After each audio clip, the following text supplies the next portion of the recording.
La alianza de ultraderecha liderada por Giorgia Meloni se impone con contundencia a las elecciones legislativas de este domingo en Italia, según los sondeos a pie de urna. La ultraderechista se convertiría en la primera mujer en llegar al cargo de primera ministra en la historia del país.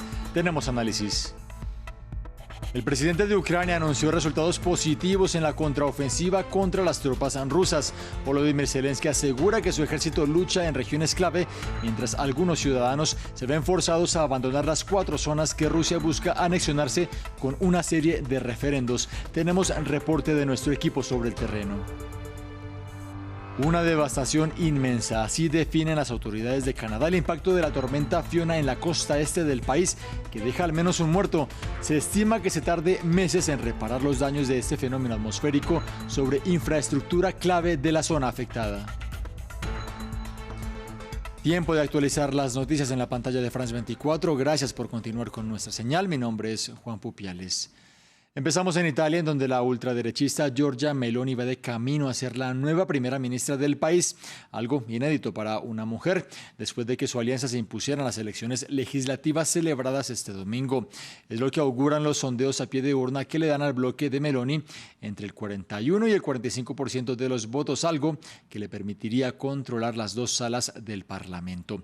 De confirmarse la victoria, sería también el regreso de la extrema derecha al poder por primera vez desde el fin de la Segunda Guerra Mundial. Meloni lidera una alianza que comparte con el ex primer ministro Silvio Berlusconi y Matteo Salvini, antiguo ministro del Interior. El Partido Democrático, la principal agrupación de centro izquierda, reconoció ya su derrota en los comicios y habló de una noche triste para el país. Para analizar este tema, conectamos con el periodista Guido Gazzoli, quien nos atiende desde Ancona, en Italia. Señor Gazzoli, gracias por estar con nosotros. ¿Cómo explicar este fuerte regreso de la extrema derecha a Italia? Hola, buen día, por lo menos acá son las 2 de la mañana. En primer lugar, estoy en Roma, no estoy en Ancona. ¿Cómo explicar eso? Es algo que en Italia se sabía desde hace por lo menos 4 o 5 meses. ¿Por qué? Porque, en primer lugar, Italia está cruzando la peor crisis económica y social desde el posguerra. Y secundariamente hay que decir que el PD, el Partido Democrático, en vez de pensar en cómo solucionar los problemas de la gente, recordamos que no está golpeada solamente la clase más baja, sino también muchísima familia de la clase media no pueden llegar con su sueldo a fin de mes, con sueldos que hasta 4, 5, 6 meses atrás podían vivir bastante tranquilo. Entonces, por esa razón, la supuesta, digamos así, izquierda, que se ha transformado en algo bastante radical chic, hay que decir la verdad, no ha tomado en serio los problemas de la gente, mientras un idioma de izquierda lo ha hablado la derecha. Ahora, hay otro dato para poner en claro, porque es algo que ha tenido un eco a nivel mundial. Y que ha sido el eslogan principal, totalmente equivocado, del Partido Democrático. O sea, que ha gritado a la vuelta del fascismo en Italia. Bueno, eso no es verdad, porque la coalición es primero è una coalición de centro-derecha.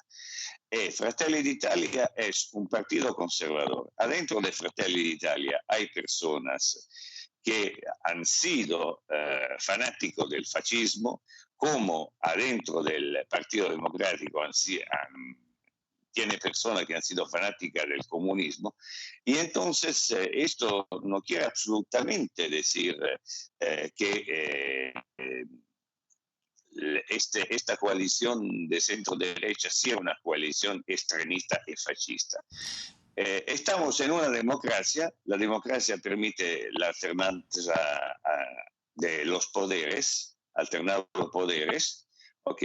Y estamos en esa etapa. Lamentablemente, más de 10 años de gobierno de partidos entre el Partido Democrático y el Movimiento Populista 5 Stelle han, digamos así, parido esta gravísima situación que no es absolutamente hija de los últimos 4 o 5 meses. Es una situación que en Italia está desde hace 2 años, y vuelvo a repetirlo, es la peor crisis a nivel social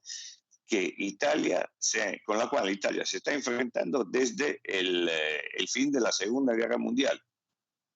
Señor Gasoli, todo apunta, como venimos contando, que Giorgia Meloni va a ser entonces la nueva primera ministra de Italia. ¿Cómo ha sido la trayectoria política de ella? La trayectoria política es que Meloni empezó en el movimiento social. El movimiento social era el partido fascista que empezó en el 1947, entrando prácticamente en el Parlamento italiano.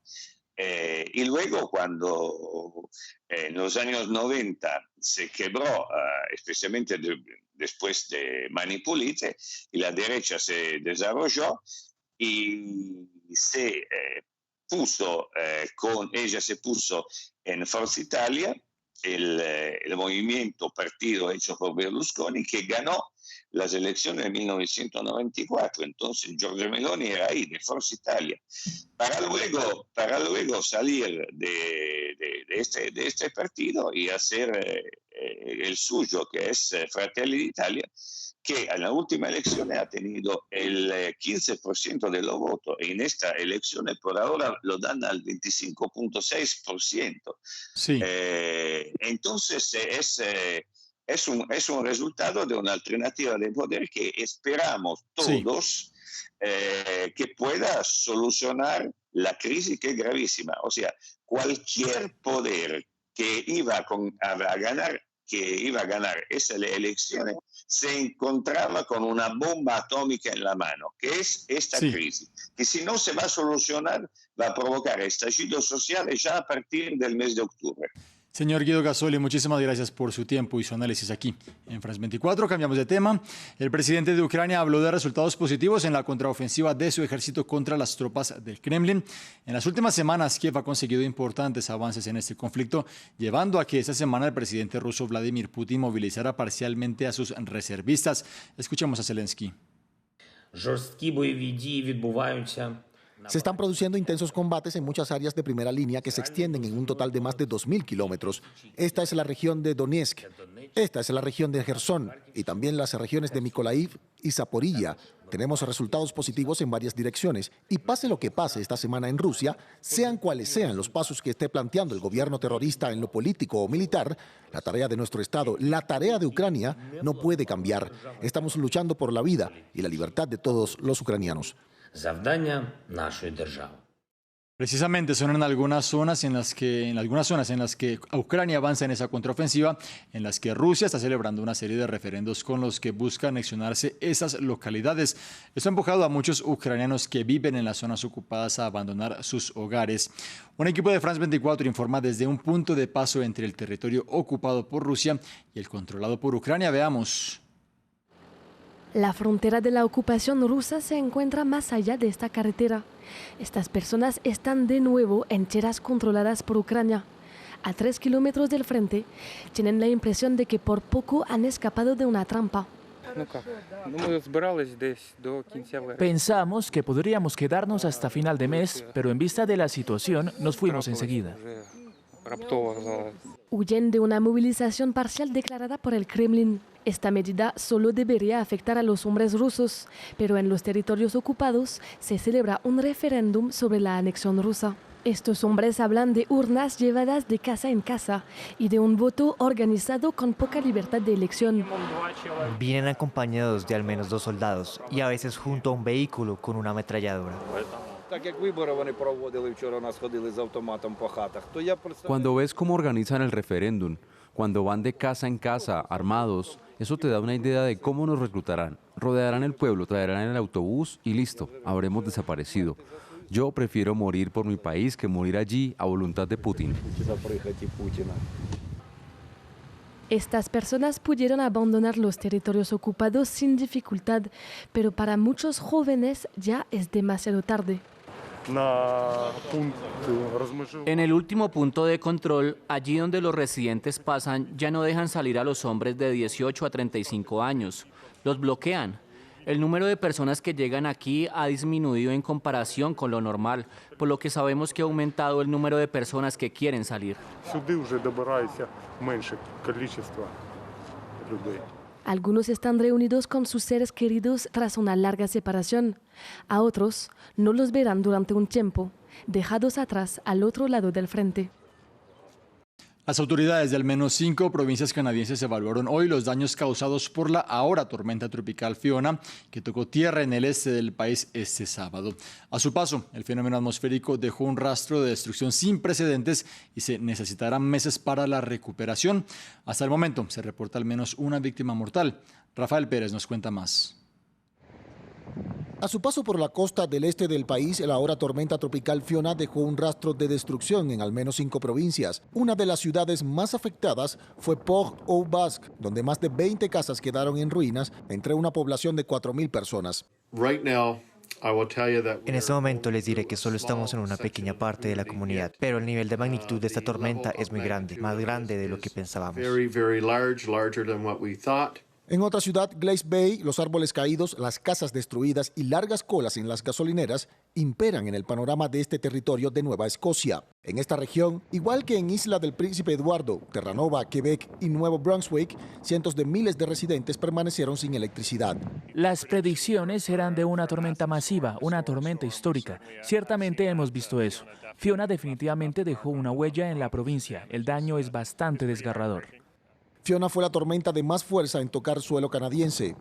Tras su paso, las labores de recuperación iniciaron con el envío de las Fuerzas Armadas para ayudar en la remoción de escombros. El primer ministro Justin Trudeau convocó una reunión con el grupo de respuestas de emergencia para coordinar el accionar del gobierno en las labores de reconstrucción.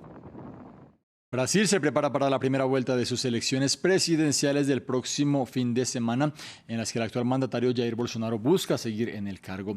El favorito de las encuestas, el izquierdista Luis Inácio Lula da Silva, ha vuelto hoy a la campaña un día después de haberse ausentado en el segundo debate presidencial que reunía a sus rivales. Más detalles en el siguiente informe. Fue un mitin festivo el de este domingo. Dato presidencial Luis Inácio Lula da Silva se dirigió a una multitud de seguidores en una escuela de samba de Río de Janeiro. Apuntó a su principal rival, el actual presidente Jair Bolsonaro, y también abordó su decisión de no participar en el debate presidencial a principios del fin de semana. Me gusta el debate, pero se está volviendo difícil porque pocas personas están en condiciones de presentarse a las elecciones y los otros 5 candidatos que asistieron al debate solo tenían un objetivo: atacarme, porque estoy en primer lugar.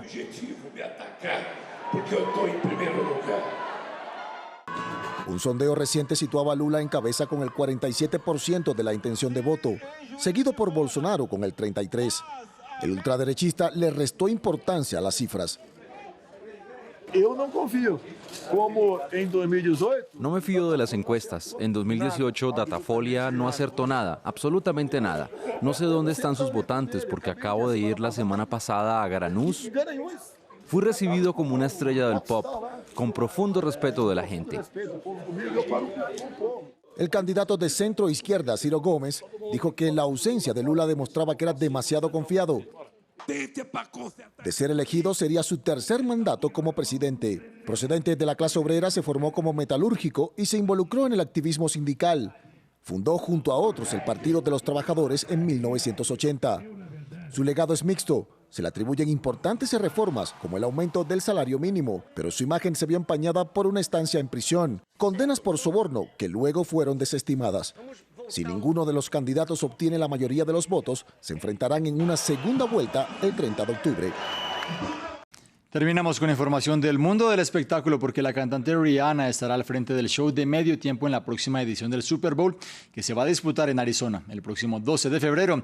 La artista de Barbados había cancelado su actuación en 2019 en apoyo al jugador Colin Kaepernick, quien hizo popular la protesta de la rodilla contra los abusos policiales. Ahora, desde la organización la definen como un talento generacional.